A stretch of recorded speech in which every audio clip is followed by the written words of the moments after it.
Cosmic Star Bits. Welcome back to Bedtime Stories with Momma Minty. I hope you're all having a fantastic day or a wonderful evening. And if you haven't had a good day or a good evening, I at least hope that this video can serve as a little soft, cozy reminder that you're wonderful, special, beautiful, handsome, amazing, and so adorable, and very much loved at the end of the day. Tonight we'll be continuing the story of Knife by R.J.Anderson as we go into chapter 2. I hope you're all snuggled up nice and cozy, my little cosmic bits in bed, or if you're listening to this before you snuggle up in bed, I hope you have a nice warm go-go and a big wonderful plushie on you. So then, let's begin. Chapter 2.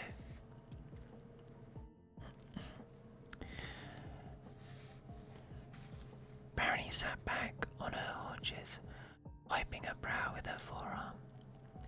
All morning she'd been scrubbing the floor of the dining hall, polishing each gobble until it shone, but she was still nowhere near finished. As usual, Mallow had given Barony the most grueling chore that she could find. But the window behind her stood open, the sound of gentle rainfall mingling with the fragrance of wet grass and new-turned soil, and Barony inhaled deeply as she worked. Nearly 7 years had passed since she stepped out of the oak and met the human boy, but she'd never forgotten the bittersweet taste of freedom. And though dread of the silence had kept her from venturing outside again, she still often found herself thinking about it. Everything had changed after that day. Much of it for the worse. She had been taken away from Wink and was given to Valerian, who filled Barony's days with work and study and left her no chance to be idle. When she learned how to read and write and do her duty on the Queen's satisfaction, she had been moved into the small room of her own near the foot of the spiral stair,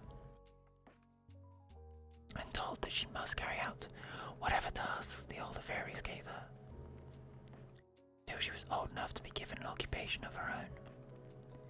Since then, Barony had done everything from guarding rabbit wool to digging out new privies, but all the while she knew what she really longed for, to be a gatherer. It was hard work, she knew, with no time for exploration or flight. It was so dangerous for a fairy with the basket on her back, but it was easy mark for predators if she didn't remain alert. But neither of those things would trouble Barony. She felt sure if only she could go outside the oak again.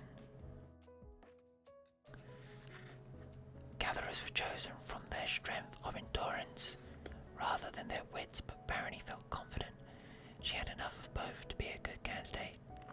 The only question was, would the Queen feel the same? Or would her magical sight tell her to place Barony in another position, and she would simply have to make the best of it? Until recently, Barony had not troubled herself with such questions, since she was still too young to do a grown fairy's work.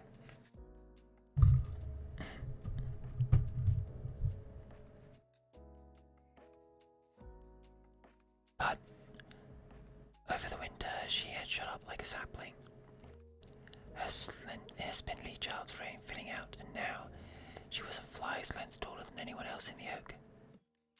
She had also worked hard to prove herself dutifully in all her tasks, no matter how unpleasant.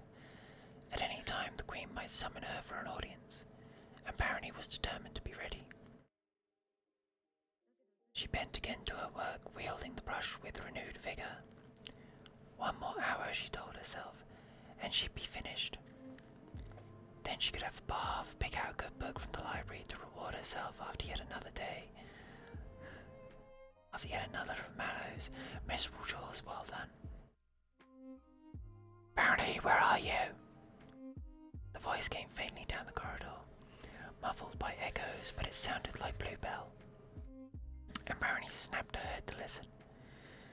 If the Queen's attendant was looking for her. There you are, exclaimed Bluebell, bursting into the dining hall. What are you doing here? The kitchens are empty and we've all been waiting for you this age. Mallow said she gave you a message an hour ago. Of course she did, thought Barony with a spark of anger. No doubt it had pleased the chief cook to leave her scrubbing the floor when she should be getting ready for the most important moment of her life. She flung the brush into the bucket and stood up. Oh dear Gardner, said Bluebell, you can't go before the Queen looking like that. She whisked Barony around and gave her a little push towards the door. To the bath and then off to Wink. Hurry! There was no time for argument. Barony took off her sprint, folding tables as she went, and raced down the corridor to the bath chamber. The water in the great tub was cold, but Barony gritted her teeth and plunged in, scrubbing at the dirt beneath her fingernails. She soaped and rinsed her hair and leapt out of the bath again, snatching a towel to cover herself as she fled. Rushing back along the empty tunnel, she took a spiral stair 2 steps at a time, arriving breathless and dripping at Wink's door. She had barely knocked before it flew open. A pair of fluttering hands tugged her inside. I thought you'd never get here, Wink said. Quick, put these on. And she thrust a white shift length of silk, tousled colour stuff into Barony's arms. Barony wormed her way into the petticoat, and then the gown. It smelled of dust and rose petals, and the fabric was so fine that it seemed to weigh nothing at all. The sleeves were mere puffs, the neckline low and square, and the skirt fell into soft folds from the bodice to the brush against her ankles. It's too short, fretted Wink, bursting around her, twitching various bits of the dress in place.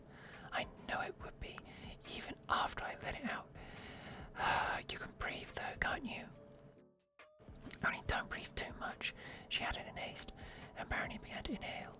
You'll split the seams, and Campion will never let me hear the end of it. Whatever took you so long? I didn't know, said Barony. Wink picked up a comb and set to work on her hair. You mean Mallow didn't tell you? Of all the spiteful things to do. Well, she'll be sorry when... Is she ready yet? Asked Bluebell from behind them, and Barony turned to see the Queen's attendant standing in the doorway, one foot tapping with impatience. Oh, I wanted to put her hair up, said Wink. Well, never mind. And she handed Barony a pair of slippers. Barony bent to put on the shoes. Like the dress, they were too small, but she would have to manage. Already Wink was tugging her towards Bluebell, who looked up and down and sighed. I suppose it can't be helped. Here. She held out a long, downy plume feather. What's this for? Barony asked. You ought to give it to Her Majesty, said Bluebell. It's part of the ceremony. Now hurry. Barony stopped short at the entrance of the Queen's Hall, gazing up at the festive tapestries hanging from the rafters. Though worn with age, their colours were wonderful, as were the intricate patterns of birds and flowers. They depicted... No fairy alive knew how to dye such tints anymore, much less make pictures from them. And the sight of them brought a lump to Barony's throat. It seemed so wrong that this marvellous craft, like so many other great things her people had once done in the past, was now lost to the oak forever. Bluebell cleared her throat loudly in Barony's ear, then announced, Her Gracious Majesty Queen Amaryllis invites her subject to approach. The far end, the high-vaulted chamber, was taken up by a semicircular dais. Atop this stood a chair carved all about with twining vines, and in it sat Queen of the Oaken Folk. Her silken gown flowed about her feet, and her hair was the colour of honey wine, crowned by a circlet set within emeralds. Her features were lovely, but her eyes held no warmth, and her expression gave nothing away. "Go on," whispered Bluebell, poking Barony in the back. Until now, Barony had felt strangely calm, after she had kept the Queen waiting for Gardner only knew how long, and then showed up with a damp hair and an ill-fitting gown. There had seemed no way that her situation could be any worse. But then she remembered why she was here, and how badly she wanted to be a gatherer, and she took her first step and stumbled. Whispers ran up and down the hall, but Barony's cheeks glowed with humiliation. Deliberately, she squared her shoulders and walked forwards, holding the feather before her.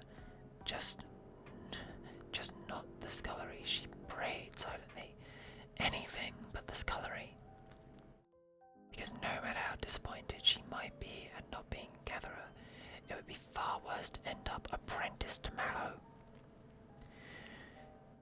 She had just reached the end of the carpet when the Queen spoke, her voice chill and remote. "Kneel." Barony dropped to both knees, wincing as the seam beneath her armpit ripped. She could sense the Queen's searching gaze upon her. It was not a comfortable feeling. "Fairy," said Queen Amaryllis, "do you this day give me your service?" "I do," said Barony. "Give her the feather," hissed Bluebell, and awkwardly Barony rose and walked forward to offer the plume to the Queen. "I accept your service," said Amaryllis. "And do you give me your honor?" Barony wasn't sure exactly what that meant, but it sounded harmless enough. "I do," she said. "I accept your honor," said the Queen. Then in a lower voice, "And do you give me your name?" Barony froze.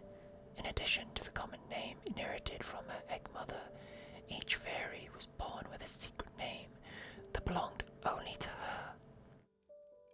And whoever knew that name could command her absolutely. Was this really how the Queen made sure of her subjects' loyalty? Would it be considered treason to refuse?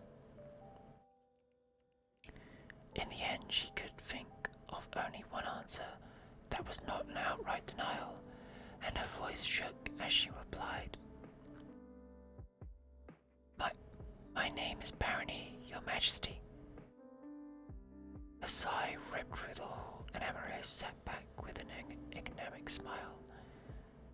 "I accept your name, and now I call upon the wisdom of the sight that I might declare to you the nature of your service."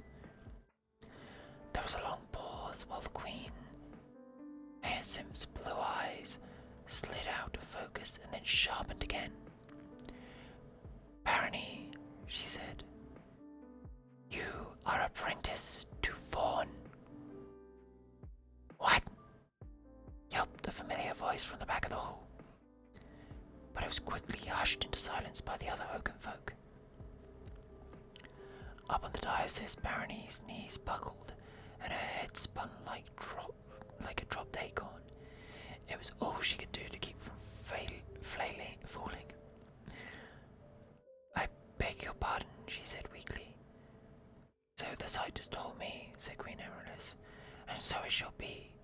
You will be trained as my new hunter." She spoke with confidence, but an ember of uncertainty flickered behind her eyes. May the gardener protect you and give you success, Barony of the Oak." In her wildest imaginings, Barony had never anticipated this. The most dangerous tasks in the Oak, and yet it was also the most freeing. Gatherers were forced to plod and dig and hide in barrows for safety, but the Queen's hunter flew, protecting herself by speed and skill alone. The task required not only a strong body and a steady hand, but sharp eyes and quick wits as well. And best of all, it meant leaving the Oak on a regular basis, not just during the growing season, but all year round. Fawn would be a hard mentor, Barony knew, but right now, not even that thought could diminish her joy. Your Majesty, she stammered, bowing deeply to the Queen. I can hardly tell you, but Amaryllis only shook her head, averting her gaze to the crowd below. You are dismissed, she told them in a clear voice. Fawn, come and claim your apprentice. Then, without another word, she rose, beckoned Bluebell after her, and swept out of the hall. Barony wandered back down the aisle, still dazed as she neared her fellow Oakenfolk. She heard whispers, many of them scornful or pitying. Few seemed to think she would succeed in her new position, and some even doubted she would survive. Mallow especially looked smug, as though she thought Barony's new occupation a fitting punishment. But her smug faded as Fawn shoved past her and planted herself by Barony's side. Well, she said to the other fairies, she's my apprentice, not yours, so off with you. Grumbling, the other fairies filed away. Only Wink paused, dabbling at one eye as though she had something in it, before hurrying out after the rest. Gardener's mercy, muttered Fawn. What a cuckoo's egg this day's turned out to be. Alright, girl, she turned to Barony. Get out of that frippy you're wearing and put on some proper clothes. We're going outside. Wink wrung her hands when she saw the damage to the gown, but she also lost no time in finding a tunic, waistcoat, and breeches for Barony to wear. Barony could only suppose that it must be the privilege of a huntress to have their wardrobe provided without cost. For not only did Wink refuse to bargain with her, she apologized for the ill-fitting clothes and promised to make her better ones soon. This was pleasant, however. Wink also kept sighing and giving her mournful glances, which was not nearly so pleasant, and Barony was glad to finally get away. She found Fawn by the Queen's Gate, near the foot of the spiral stair. Together they hauled the heavy door open, climbed the ladder of roots, and emerged from the oak into the misty grey afternoon. The sunlight filtered dimly through the veil of cloud, and the air smelled of earth and green things. Fawn stalked straight out across the lawn, her bow and quiver dangling at her side. But Barony lingered, gazing up at the colossal bulk of the tree. She had never viewed it from this angle before, and the sight of it filled her with awe. The oak was at least 5 centuries old, and in happier days it had sheltered more than 200 fairies within its hollow heart. Even by human standards it was huge, and Barony supposed that only Queen Amaryllis' spells had kept the humans from trying to live there as well. Carriers of silence or not, it was almost enough to make her pity them. How far could the house of dead stone compare to the majesty of a living oak? Stop dawdling and move, snapped Fawn. We've work to do. Barony hurried to catch up with her. Picking their way through the damp earth of the flower beds, they ducked beneath the privet edge and skipped down the dew-slick incline into the field beyond. The grass grew long here, mingled with weeds and wildflowers, and nearby she could hear the gurgling of the brook from which the Oakenfolk drew their water. Right, said Fawn. Lesson number 1. How not to get killed. She shielded her eyes with one hand and squinted upwards. The first thing to do when you leave the oak, always, is to look out for predators. Most birds and animals ignore us, but foxes will eat us if they get the chance, as will cats, owls, and especially crows. She lowered her hand and turned slowly, scanning the field in all directions as she went on. There's one big ugly crow in particular, Old Wormwood, we call him. that you'll need to watch out for. He killed Foxlove and the hunter before me, and he's been hungering for another taste of fairy ever since. Barony glanced apprehensively at her weaponless hands. So what do we do if we see him? Fawn snorted. You have to ask. We hide, of course. In the oak if we can get there quickly enough, or down the nearest burrow if we can find. Oh, said Barony, feeling oddly disappointed. Sky's clear, said Fawn. Right then, follow me. And with that she spread her wings and took off. Inexperienced as she was, Barony did not falter. She led blindly after Fawn, trusting her instincts to take over, and they did. A heart-stopping dip, a few wobbles, and she was airborne. This is it, she thought, terrified and exhilarated all at once. I'm flying!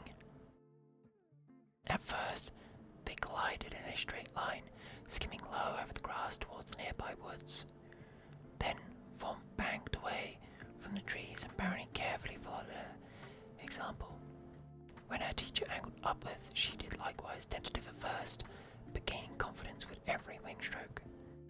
As Fawn led her through a series of simple maneuvers, Barony's nervousness melted away, and she realized how quickly she could move through the air, how with a mere flick of her wingtip she could send her veering off into another direction. She could dive, she could roll, she could even hover in place like a dragonfly her wings made her resemble. All her life she had yearned to fly, but she had never expected it to be so easy. No longer content to follow Fawn's example, Barony began to zigzag across the field. Distantly she heard Fawn shout and remind herself to watch for crows, but when her quick glance showed none in sight, she launched herself skywards again. Soaring on an updraw, she noticed for the first time a line of tall poles at the southern edge of the field. They were linked by dark ropes, a barrier of some sort. The topmost strand was dotted with sparrows. Cautious, she glided closer. Stop! Came a cry, and Barony glanced back to see Fawn speeding through the air towards her. Never touch those! She snapped, grabbing Barony by the arm and wrenching her around. Startled, Barony dropped like a stone, dragging Fawn down with her. They tumbled into the grass previously close to a patch of nettles, and for a moment they were both too winded to speak. Don't ever cough like that without me again, panted Fawn. She clambered to her feet and began brushing herself off. Still winded, Barony started up at the poles, stared up at the poles, towering above her. What are they? She asked. I don't know what they're called or what they do. The human things, all I know is that there's magic in them, and that if you touch them, you'll be dead before you hit the ground. But is your head made of solid wood? Exploded Fawn. You're not a bird. And neither was Henbane.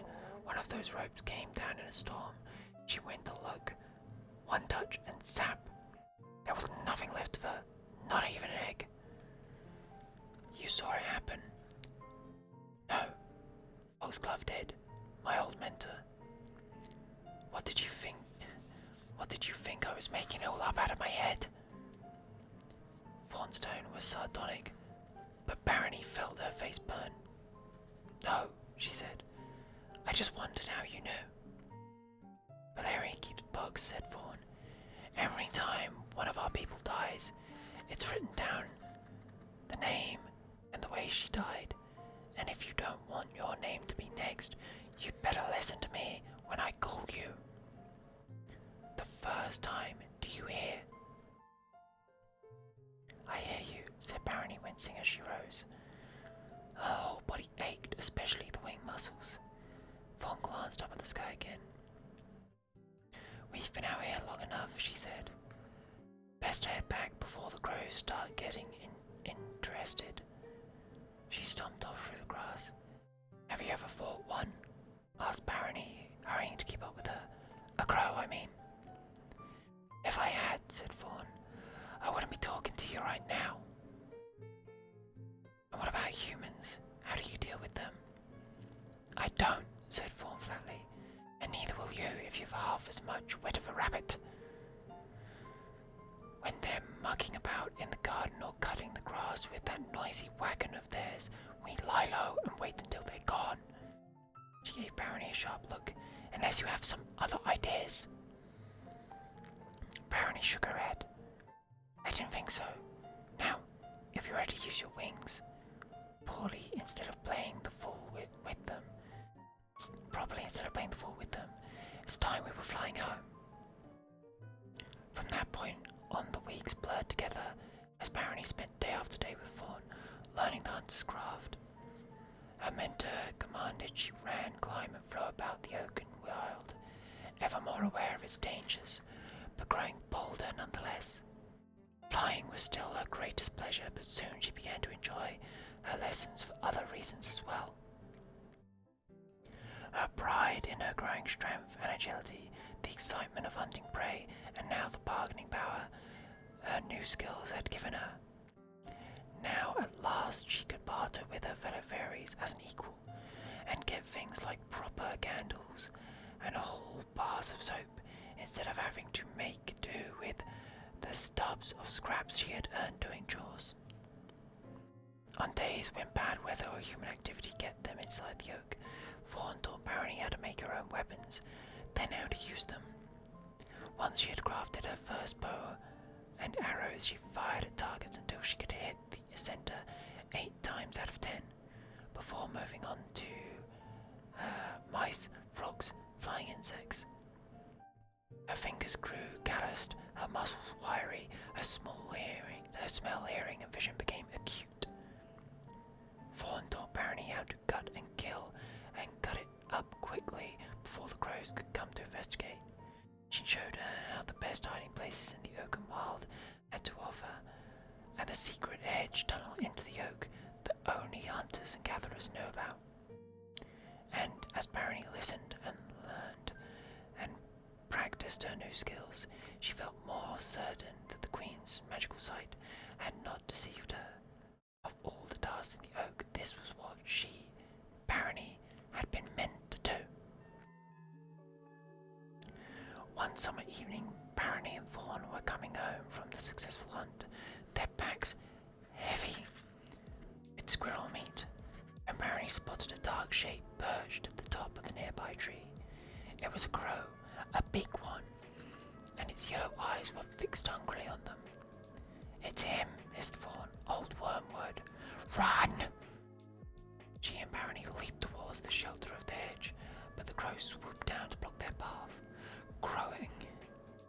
One black wing knocked Barony off her feet, and by the time she struggled upright, Fawn was trapped beneath the crow's scaly talon, yelling as his beak stabbed at her. A moment later, old Wormwood tossed his head back and swallowed, and Barony felt sick.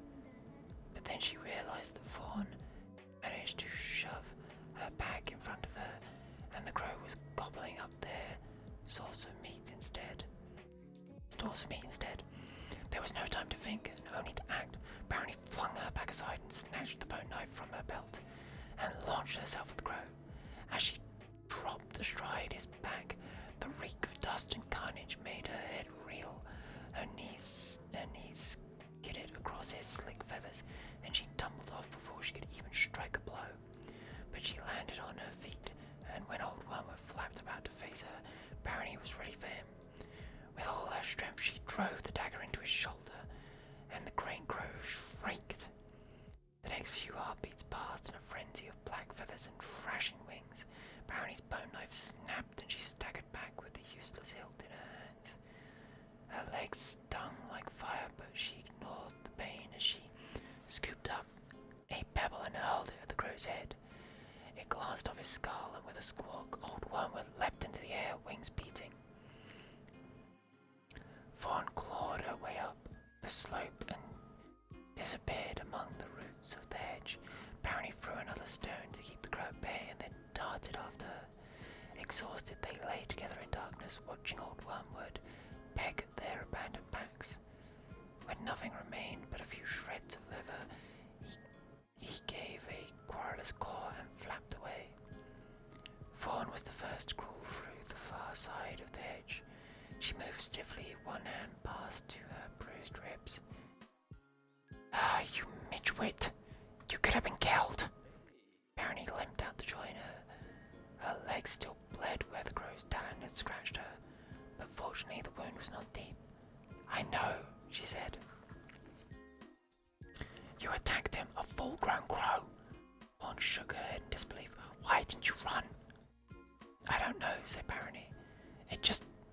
It seemed like the only thing to do." "You," said Fawn shortly, "are mad." She shouldered her quiver and began walking towards the oak. Barony followed, but they had only gone a few paces before Fawn stopped. She bowed her head and purple tinged her cheeks as she muttered, "And I suppose I owe you my life." "Oh," said Barony. And then, well, but she couldn't think of any other reply. "I just never do anything as flea-brained as that again," snapped Fawn and stomped away. "I've wounded him though," said Barony, catching up to her. "He'll be stiff in that shoulder from now on." Fawn gave an incredulous snort and kept walking. "If we fought together," Barony continued, "we might even have been able to kill him." Her teacher whirled round and seized her by both shoulders and shook her so hard her ears rang. "Don't you ever think about that again. It's impossible even for you. Do you hear me?" Barony heard the words, but the whirring in them scarcely registered. Only one phrase echoed in her mind: "Even for you." Her head felt light coming from Fawn. That could be no idle flattery. Impossible even for you. Not impossible, she thought as she watched her older fairy stalk away. "All I need is a better knife." And that, my dear little cosmic bits, brings chapter 2 to a close. I hope you are all cuddled up nice and softly in your beds now. Please know that you're wonderful, beautiful, and amazing little cosmic stars, and Momma Minty is very, very proud of you and loves you all platonically. Good night, my little cosmic bits, and sweet